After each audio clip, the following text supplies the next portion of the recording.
और इसका सांस्कृतिक महत्व ये है, पूरे काशी में इस तरह का आयोजन नहीं होता है और काशी में ही नहीं पूरे हिंदुस्तान में इस तरह का आयोजन आपको नहीं मिलेगा। ये एक अनूठा आयोजन है और यहाँ पे मैं समझता हूँ कम से कम 2 से 2.5 लाख लोगों की भीड़ होती है और लोग ये पुतला दहन देखने के लिए आते हैं। और जब से ये रूपक जुड़ा इस कार्यक्रम से, ये कार्यक्रम की भव्यता और भी ज़्यादा बढ़ गई और इसमें राम वनगमन से लेकर के लंका विजय तक की पूरी कहानी दर्शाई जाती है और उस कहानी को देख करके यहाँ जो दर्शक होते हैं भाव विभोर होते हैं, उन्हें आनंद आता है। उसके बाद जब पुतला दहन का कार्यक्रम होता है तो यहाँ बहुत अच्छी आतिशबाजी भी होती है जो बड़ी अनूठी होती है और सत्य की असत्य पर विजय की जो स्थिति समाज में है उसको सिद्ध करने के लिए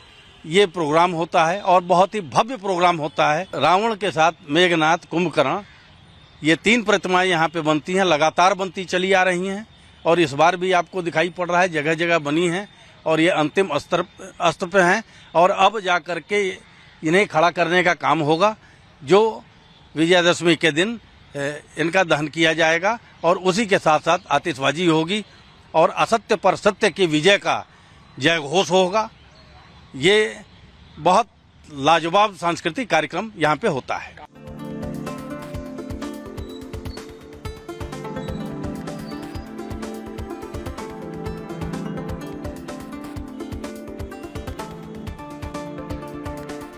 बरेका की सबसे बड़ी खासियत है कि जो यहाँ 2.5 घंटे का मोनो एक्टिंग रूपक होता है वर्ल्ड में और कहीं नहीं होता है।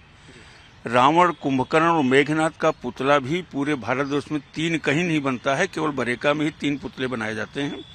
और जैसा कि आप लोग अखबार में देख भी रहे होंगे कि 75 फीट रावण का पुतला और कहीं नहीं बनता, केवल बरेका में ही बनता है और यहाँ की भव्य आतिशबाजी होती है।